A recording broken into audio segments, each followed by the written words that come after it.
Chile vive más. La longevidad no solamente desafía nuestra seguridad social y nuestra economía, sino también nuestra forma de convivir, de trabajar, de cuidarnos y de mirarnos entre generaciones. Hoy más que nunca necesitamos que las personas, el Estado, las empresas y la sociedad civil aportemos a que la vejez deje de ser un desafío intelectual y se convierta en un compromiso colectivo. ¿Cómo pasamos a la acción para que vivir más sea sinónimo de vivir mejor? De eso hablaremos hoy en estas conversaciones del Chile que viene. Y les doy la bienvenida a nuestros invitados. Estamos con Pedro Paulo Marín, médico, especialista en medicina interna y geriatría, profesor titular de la Escuela de Medicina de la Universidad Católica, con estudios de posgrado en la Universidad de Gales, Reino Unido, y es fundador, past president y actual director de la Sociedad de Geriatría y Gerontología de Chile. Además, es ampliamente conocido por su labor pionera en esta área y por ser coautor del libro Vivir más, vivir mejor. Estamos también con Pablo González, bienvenido Pablo, gerente general de ILC, matriz financiera de la Cámara Chilena de la Construcción, con empresas líderes en los sectores previsional, financiero y de salud. Cuenta con una destacada trayectoria en el mercado financiero, ámbito en el que además ejerció la docencia por más de 15 años. Es ingeniero comercial de la Universidad Católica y MBA de la Universidad de Notre Dame, Estados Unidos.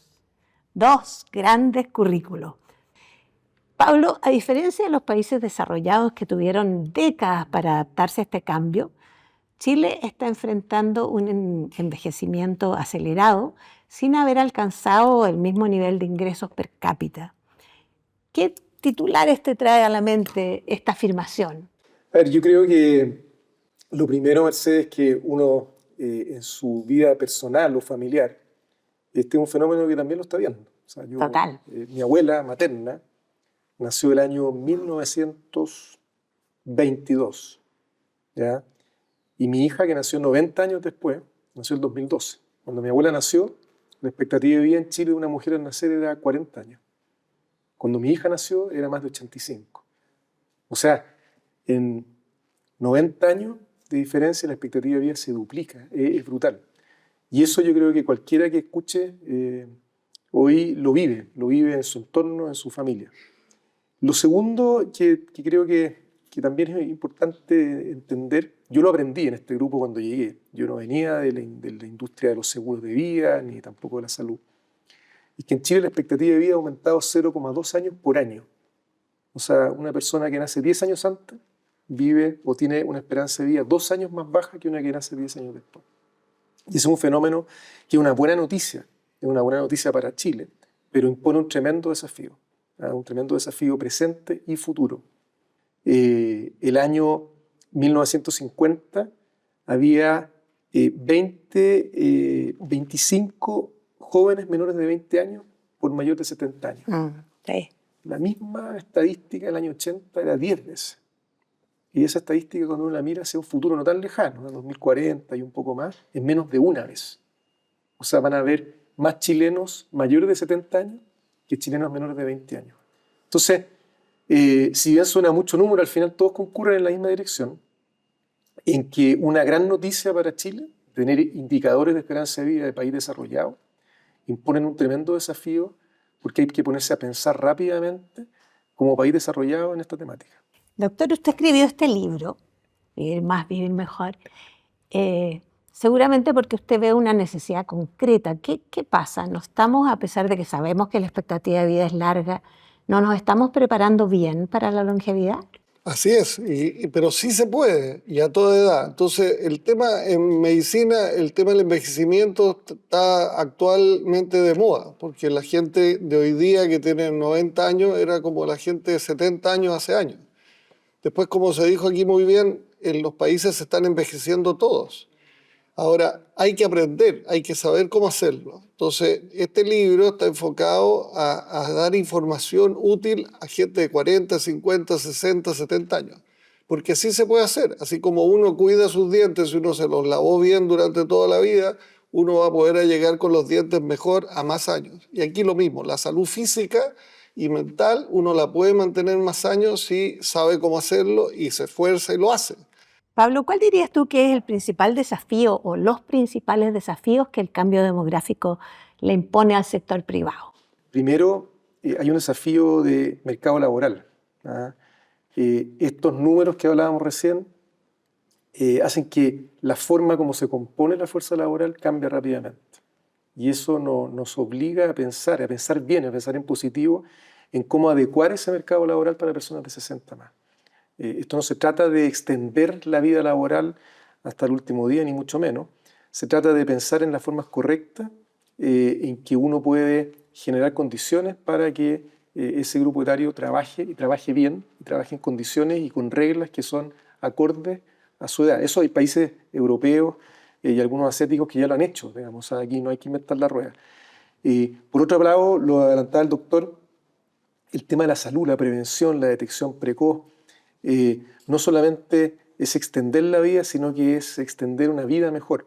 Y lo interesante es que tú lo estás planteando como parte del desafío de las empresas. Absolutamente, absolutamente, porque en Chile no tenemos cultura preventiva ni de detección precoz. Yo creo que hemos avanzado, digamos, pero falta. Y ahí hay un desafío también importante, y las empresas se tienen que involucrar. Las empresas son redes de protección de sus trabajadores mucho más fuertes de lo que las propias empresas creen. Doctor, usted decía que cuando se le pregunta a las personas hasta qué edad quieren vivir, dicen los 80, siendo que sabemos que tenemos posibilidades de vivir más. ¿Por qué es eso? Bueno, eso también se ha analizado, se ha estudiado, porque las personas en general hoy día creen que después de los 80 años se asocia a una decrepitud mental y física, entonces no van a ser capaces. Y eso hoy día ya se sabe que las expectativas de vida van a ser superiores. Y también se sabe que hoy día si usted interviene antes, uno como persona o como grupo humano o como país, uno puede pasar los 80, 90 años en buena calidad de vida. Son poco, cuando uno le hace las preguntas a los alumnos, ¿cuánto porcentaje de alumnos, de personas mayores están en un hogar de ancianos? Mucha gente incluso dice 50%, cosa que es falso. En todas partes del mundo es menos del 5%. Entonces, hay también una información que uno a veces recibe por la prensa o por la televisión o por los medios masivos, que ser anciano es ser limitado. Y eso hoy día se sabe que no es así. Por lo tanto, desde el punto de vista de salud, la pensión perfectamente se puede mover hacia una edad más adelante. Hay un tema político, social, etcétera, pero de poderse hacer, se puede hacer. Hay mucha gente que a los 70 está muy bien, entonces, o los 80, entonces hay que aprovechar. O sea, hay que cambiar ahí un mito sobre cómo llega uno a las edades que están más allá de los 80. Y siempre uno puede cambiar de rumbo, si a veces uno no sabe. Y me imagino, vamos a conversar después, cuáles son las bases más importantes que hoy día se confirmaron con la pandemia. Porque en la pandemia el 80% de mucha gente en Europa, Estados Unidos, Australia viven solos. Cómo pasó esa gente los 2 años siguientes, hoy día se sabe cómo pasaron la gente mejor. Pablo, yo veo que existe un consenso sobre la relevancia fiscal, social y económica de promover un envejecimiento activo. Pero ante este desafío, ¿qué políticas intersectoriales has visto tú que sería bueno implementar en áreas como la salud, la economía, el urbanismo, el transporte? Porque abarca todas las áreas, incluso la educación. Sí, yo creo que la problemática que se da con el envejecimiento tiene mucho que ver con otras que están ocurriendo en el país y que las miradas no son largas, porque estos son temas que hay que pensar a muy largo plazo, muy largo aliento, y hay que tomar medidas ahora que van a tener efecto o consecuencias probablemente no en un ciclo político. El ciclo político de 4 años atenta contra eso. Y por lo tanto requiere una reflexión y un trabajo país, un trabajo Estado, que trascienda a los gobiernos. Esto es como un lugar común hoy día, porque en infraestructura aplica lo mismo, en salud aplica lo mismo, pero requiere esa mirada porque en un ciclo político no se va a ver. Creo que los países que comillas, llevan la delantera han abordado todas las temáticas que tú señalas de una manera más integral y enfocada. Y Chile no tiene por qué restarse de esa lógica. Yo creo que no hay ninguna razón para que se reste.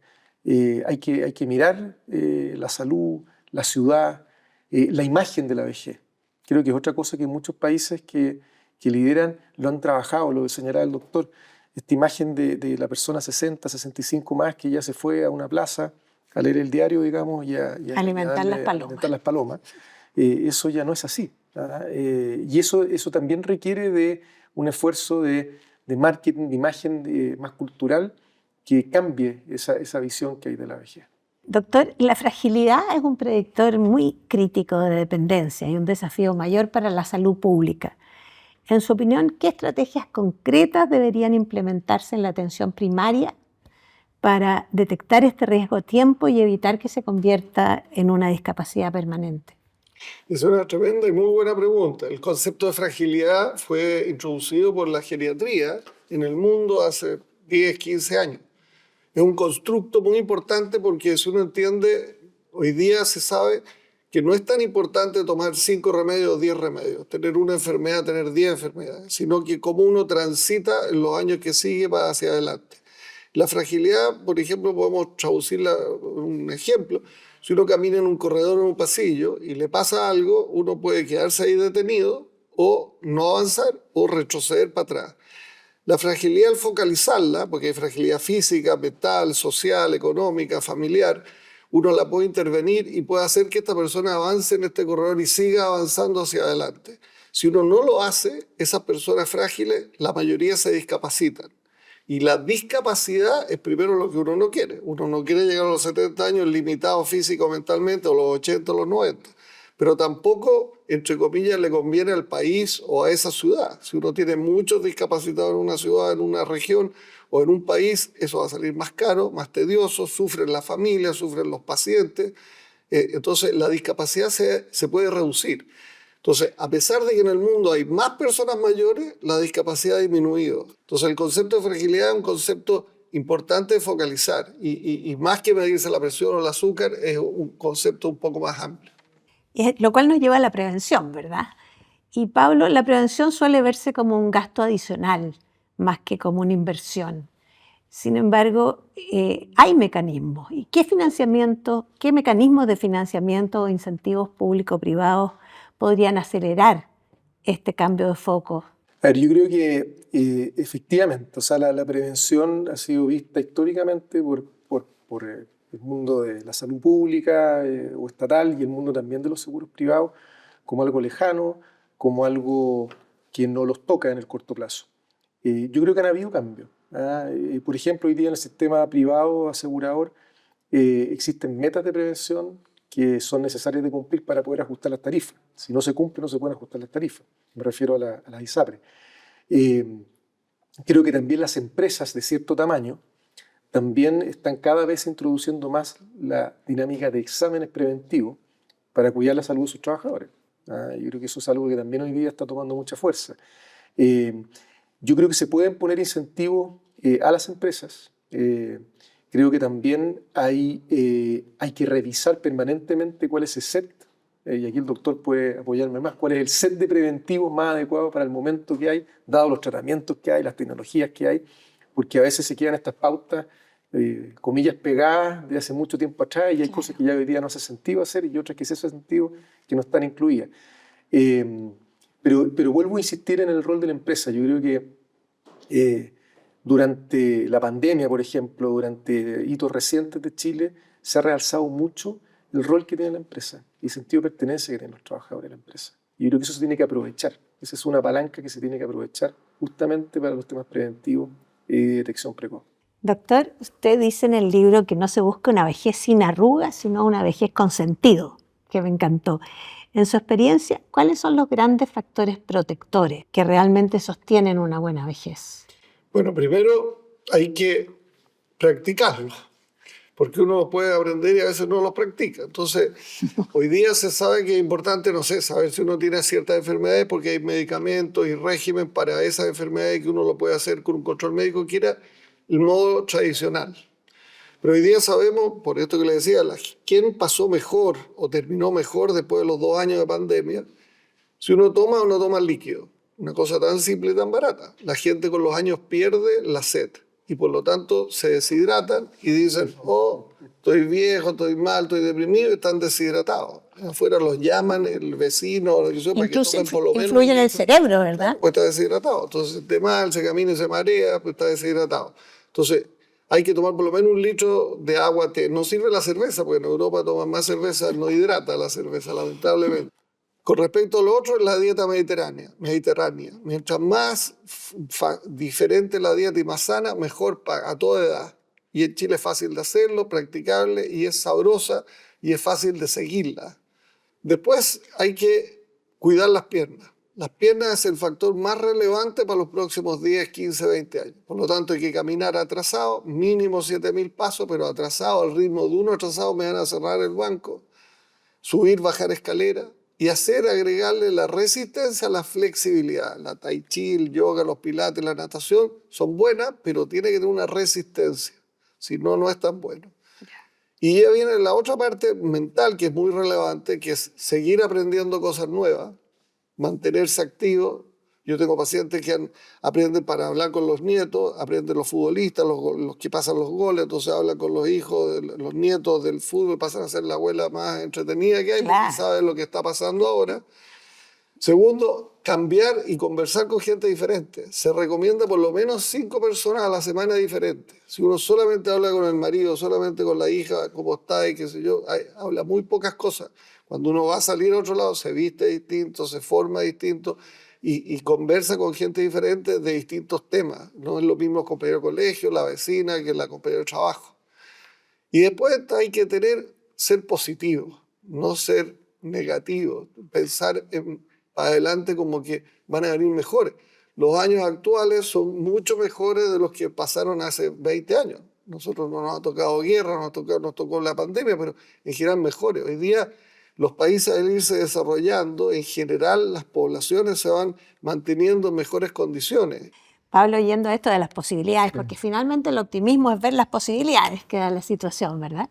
Y volviendo a la empresa, ¿cómo pueden los actores privados liderar la promoción del envejecimiento activo desde otras dimensiones? Porque ya hablamos de varias, pero ¿cómo se puede integrar en áreas como la vivienda adaptada, el fomento del talento senior, las redes intergeneracionales, la innovación social? ¿Dónde ves tú las mayores oportunidades de impacto? Yo voy a responder como en el colegio, todas las anteriores.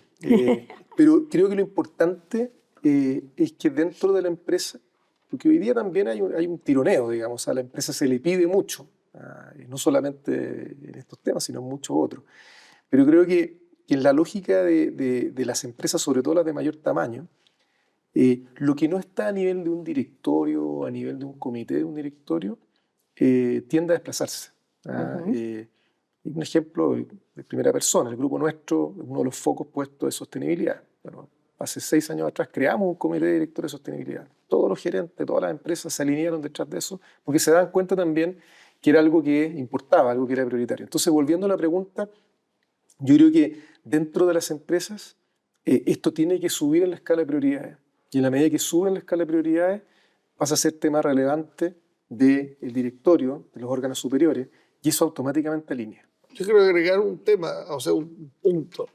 Está bien que donde uno trabaje y las empresas y el gobierno, el Estado, dé información, tiene que dar información, pero la pega es personal. Hay que entender que es de uno depende. Y por eso hay familias que se juntan. O sea, yo para comer papas fritas, yo no puedo comer en mi casa, no las hacen. ¿Me entiendes? Entonces uno tiene que aprender en conjunto y por eso es importante salir a caminar. Uno camina con la persona que quiere o con un hijo, uno lo puede hacer y pasarlo bien y se mejora la salud. No hay que olvidarse que este también es un tema personal. Ahora las empresas pueden hacer cosas entretenidas. En Chile hubo un programa que se llama Elige Vivir Sano, que tiene la palabra elige, que uno puede elegir vivir sano porque hay distintas cosas para vivir sano. Tiene un programa específico de Chile, es copiado de afuera, pero cuesta implementarlo y aquí se cerró porque se dijo que estaba la empresa privada y eso era malo. Cosa que, de mi punto de vista, el punto de vista de salud, eso es un error. Da lo mismo si es privado o público. La cosa es que ahí estaban los mensajes para que las personas pudieran escoger. Por ejemplo, hoy día se sabe, no por los doctores, que el tabaco hace mal, por las compañías de seguro. Y los doctores antes fumaban. Yo estaba en el año 88 en Gran Bretaña, fumaban los pacientes, fumaban los doctores y fumaban los aviones. Pero hoy día se sabe que cuando tú fumas te metes 5.000 cosas malas, pero afuera botas 10.000 y le haces daño a otras personas y por eso no dejan fumar en ninguna parte. Pablo, me da curiosidad, ¿cuánto conocen realmente las empresas a sus clientes y colaboradores mayores de 60 años, crees tú? A ver, la primera parte de la respuesta es muy corta, poco. ¿Ah? Nosotros como grupo hemos puesto un foco especial porque nosotros llegamos en las distintas cosas que hacemos, del orden de 900.000 a 1.000.000 de personas de más de 60 años todos los años. Eso es un tercio casi de la población sobre 60. Entonces, obviamente hay una preocupación especial de entender bien o tratar de entender quiénes son y cómo actúan y cómo también tratarlos distintos. Y así todo, nos falta mucho por recorrer. Entonces, a la pregunta, la respuesta es poco. Yo creo que no es una temática hoy día que esté rondando las empresas, a no ser que sean empresas que tienen una relación directa con un cliente, paciente o beneficiario mayor de 60 años, que es el caso nuestro. ¿Y tú crees que ese desafío va a estar crecientemente en la agenda? Absolutamente. Y nosotros hicimos varias actividades este año, en el año aniversario, relacionados con el envejecimiento. Y nos llamó mucho la atención, algunas con colaboradores, otras con público externo, el interés que generó. Teníamos algunas dudas al principio de si esto iba a generar tracción. Y gran parte del interés es porque muchos de los colaboradores o de las personas de fuera del grupo que fueron a ver lo que estábamos presentando tienen familiares, padres, madres, abuelos, suegros, y por lo tanto ellos están hoy día enfrentando la temática. Pueden tener 40, 45, 50 años, pero ya están enfrentando la temática de este envejecimiento, de las pocas redes que hay, de lo poco que hay en la lógica de política pública. Entonces, es un tema, yo ahí es donde tengo una luz de buena expectativa o esperanza que esto se va a acelerar, porque no va a haber que esperar que la población se envejezca más, porque ya esta población más joven se está haciendo cargo de personas mayores. Uh-huh. Pedro Pablo, hablemos de las mujeres, porque las mujeres suelen ser más en la vejez y suelen llegar en condiciones de mayor fragilidad económica. ¿Qué factores, como la salud, el aislamiento, etcétera, impactan más fuertemente en este grupo que hoy representa la mayoría de los longevos? Bueno, eso es en todas partes del mundo, en todos los países, en todas las razas, siempre las mujeres sobreviven más que los hombres. Y como tú bien dices, es un tema limitante desde el punto de vista económico, social, pero también a veces funcional, articular. Muchas mujeres mayores sufren de problemas de las coyunturas, las articulaciones para moverse, desplazarse. Hoy día se sabe que esto no es genético.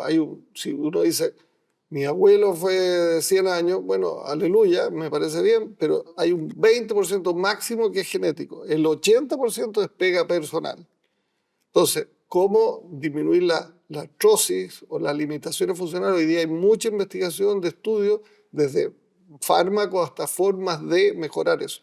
Pablo, si la PGU ha mejorado los ingresos de este segmento de personas, sin embargo, este grupo sigue siendo el más vulnerable desde el punto de vista de la pobreza multidimensional, ¿verdad?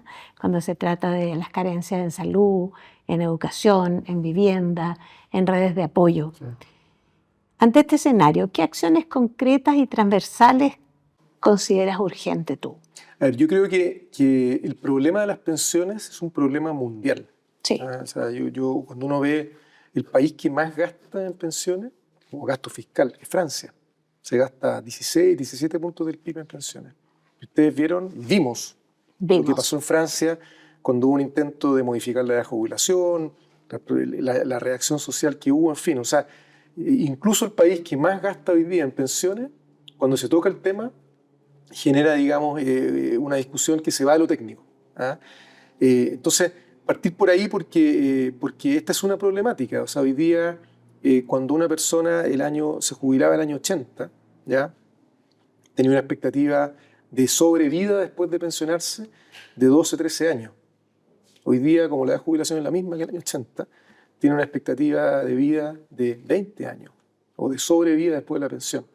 Entonces, en regla muy simple, ahorrando el mismo 10%, si es que la persona tuvo la posibilidad de cotizar durante su vida laboral, durante el mismo tiempo, pero hay que financiar el doble, ¿ya?, de pensión por este tema de la expectativa de vida, es una problemática.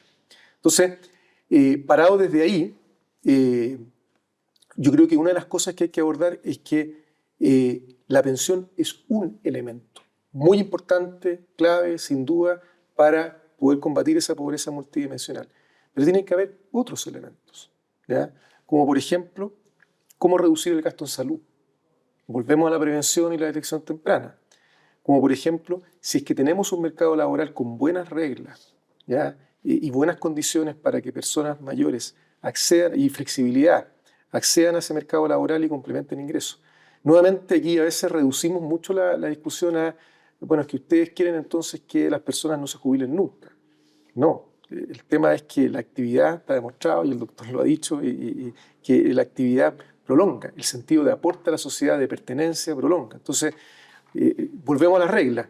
¿Esto libre? No, probablemente no. Hay que tener un conjunto de reglas que permitan desarrollar ese mercado laboral. Incluso, ¿por qué no hablar de subsidios a las empresas?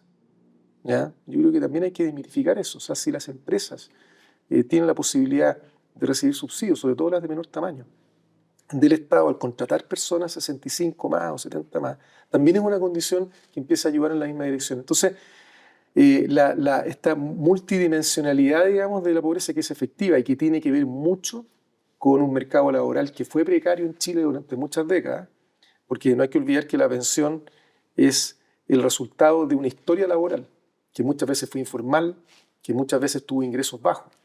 Y si uno le suma a esta componente de aumento de expectativa de vida, no hay forma de que combatamos esto solamente con pensiones garantizadas universales.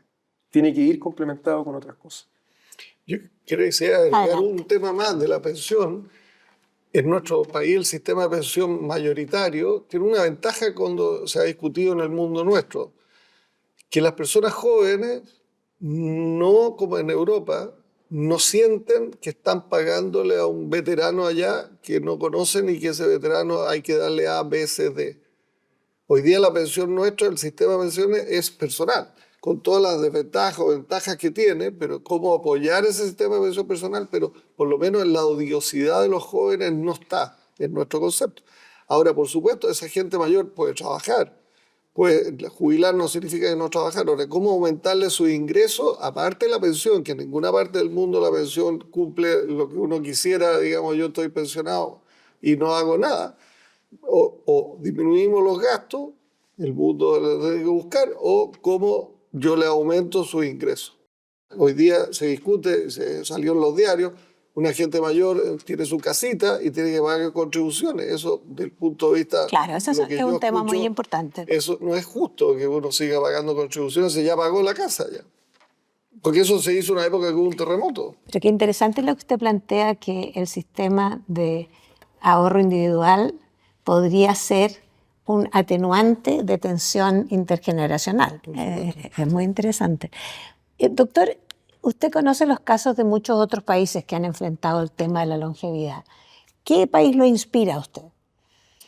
Bueno, yo me formé en Gran Bretaña, entonces a mí el sistema británico o europeo me gustó, porque yo estaba Gran Bretaña tiene, no sé, Irlanda, Escocia, Gales e Inglaterra. En Escocia, que es un país, una zona más pobre, en Gales, una zona más pobre, ahí estuve yo.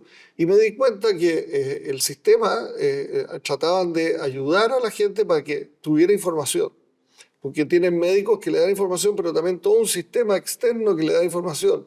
Ellos no van al control del niño sano, sino que cuando tienen una duda, tienen un sistema cómo saber si voy o no voy a ocupar el sistema de salud.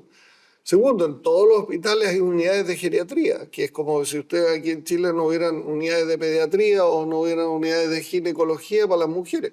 Porque en una unidad de geriatría los especialistas los manejan mejor y no se discapacitan. Cuando se hizo un primer análisis de estudio, la gente mayor que ingresaba al hospital, un abuelo con 80 años con una neumonía, se salvó el abuelito de la neumonía, pero sale desnutrido o malnutrido, con la cabecita mala y además con las piernas pésimas. Entonces queda dependiente. Entonces por eso mucha gente mayor le tenía susto a ir a los hospitales. Hoy día tú vas a los hospitales, primero los hospitalizaciones son más cortas y segundo te rehabilitan, te nutren, te quitan remedios, no te dan sedantes, etc. Entonces hay formas de enfrentarlo, pero la salud sola no se la puede, tiene que tener el aspecto social y comunicacional, porque mal que mal la gente escucha. Entonces, Hoy día en los Instagram, yo le pregunto, hoy día en los Instagram las cosas son más cosas, no sé, que el perro saltó o que uno se tiró por El una nieve, gatito. no sé dónde, pero hay poca información útil para la gente, para poder enfrentar el envejecimiento, que es una cosa natural, normal, que a todos nos va a tocar. Yo diría que hay información confusa, uno ya no sabe qué hacer, porque te dicen coma esto, después te dicen esto es veneno, Claro. haga esto, no, esto es malo, estamos confundidos. Sí. Pablo, ¿y El tú? agua sí que es buena, así que Eso estamos no falla. El agua siempre. Pero desde tu punto de vista, ¿qué países o mercados lideran hoy la integración del envejecimiento como una oportunidad estratégica de negocio y qué modelos específicos deberíamos nosotros observar? A ver, yo creo que hay países que tienen Singapur, por ejemplo, o España, Finlandia, que han abordado, yo creo que lo que caracteriza a esos países es que esto lo han abordado como algo integral. ¿Ah? Y han establecido política pública para todas las ejes que tocan esta temática. ¿Ah? Yo creo que esa mirada integral es una primera clave. Yo creo que nosotros tenemos elementos, y me voy a colgar lo que yo no he escuchado, lo que dice el doctor, esto de las pensiones, pero cuando uno mira, por ejemplo, de los mejores sistemas de pensiones del mundo, de pensiones, me desvié un poco de la pregunta, pero de pensiones es Dinamarca. ¿Ya? Y cuando uno mira el sistema danés es igual al chileno. Tiene una componente solidaria o universal, financiada con impuestos, una componente de ahorro individual y una componente de ahorro voluntario. O sea, cuando uno lo mira, y el que está rankeado siempre número uno, entre paréntesis, Chile no está mal rankeado, ¿eh? O sea, yo creo que también es otro mito que tenemos. Pero cuando uno los mira, son muy parecidos. La diferencia es que en cada uno de esos pilares hay más recursos. Claro. Más recursos del Estado. En el pilar de ahorro individual son historias laborales más estables, con contratos formales, y por lo tanto hay más ahorro. Y en el pilar voluntario también hay más ahorro voluntario. Entonces, yo creo que acá nosotros también tenemos que creernos un poco el cuento, de que a pesar de ser un país de menor tamaño, en el sur del mundo, más nuevo también, tenemos un sistema de salud que tiene buenos pilares. La salud pública en Chile es de buena calidad. Otra cosa es la oportunidad de atención, pero es un sistema de salud que tiene buenos indicadores. Tenemos un sistema de pensiones que tiene, por supuesto, perfeccionamientos por hacer, pero que tiene la misma estructura de un sistema de pensiones de país desarrollado primermundista. Entonces, yo tenía un jefe que siempre decía, están todos los elementos. Y yo, no voy a decir quién es, pero entonces yo le decía, sí, pero los elementos hay que juntarlos y hay que trabajarlos. Bueno, yo creo que en esto hay un poco de eso. O sea, hay varios elementos que Chile tiene. Yo tengo una mirada positiva de esto. Yo creo que Chile tiene elementos en salud, en pensiones, que hacen pensar que uno podría construir una política pública integrada o integral que nos cambie el panorama. ¿Ah? Pero hay que hacerlo. Y hay que pensarlo y hay que convencerse que es prioritario. Les quiero preguntar a los dos, ¿quién es su referente mayor? ¿En qué persona mayor piensan para inspirarse de cómo podría ser uno en la longevidad? Bueno, a mí me impresionó mucho el Papa Juan Pablo, porque venía de un país chiquitito, muy deportista, hizo para seguir manteniéndose activo, hizo una piscina, pero además hacía gimnasia con fuerza.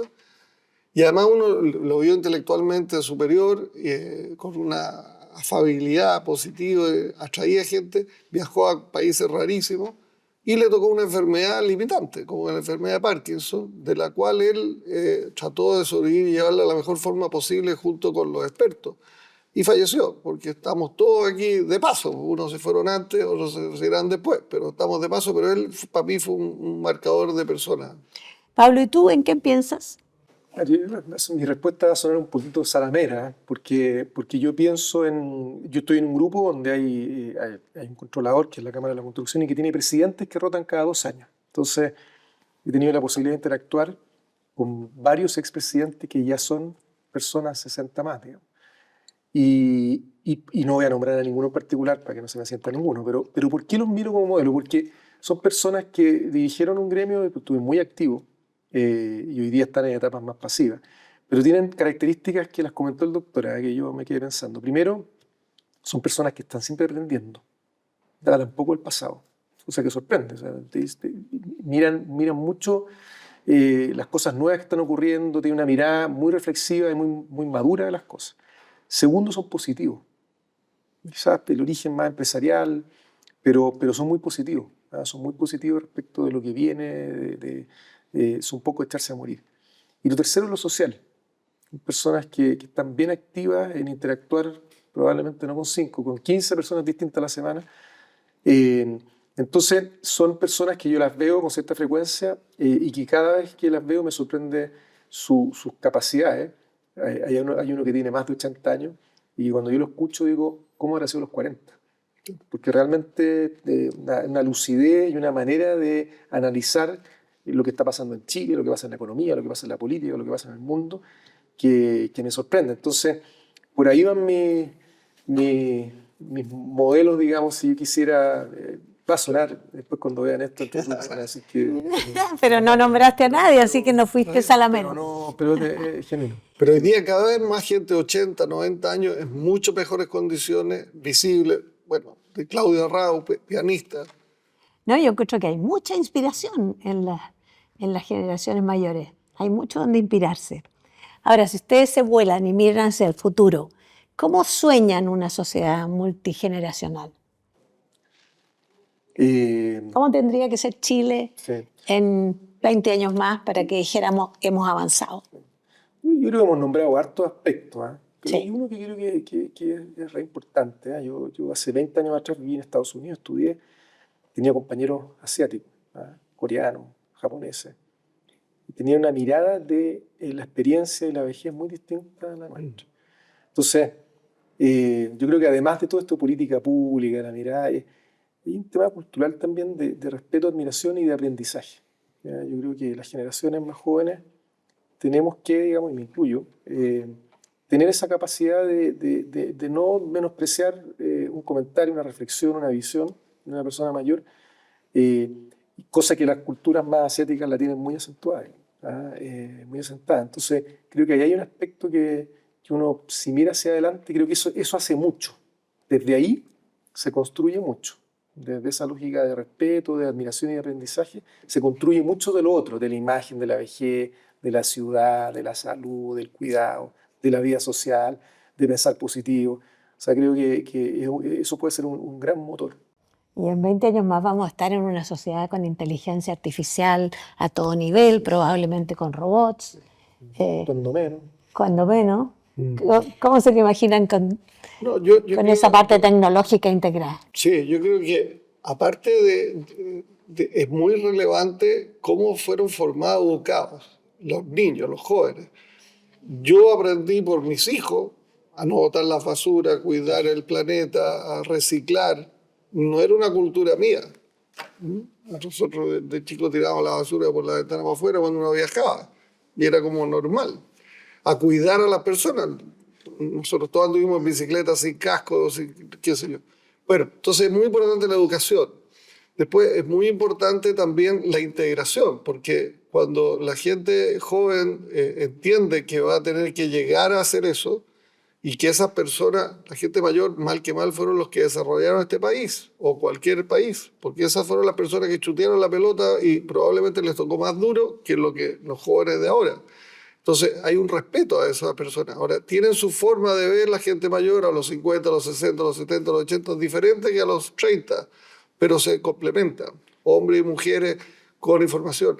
Hoy día la gente mayor tenía menos información, menos capacitación que los que tienen los jóvenes hoy día, que hay más gente en la universidad, por lo tanto, yo creo que es muy relevante dar la información que el envejecimiento es una cosa democrática, que no porque uno sea rico va a llegar a ser más viejo. La gente pobre, mucha gente pobre, los longevos que se estudiaron de 100 años, era gente de clase media, media baja, pero hacían las cosas para poderse mantener bien.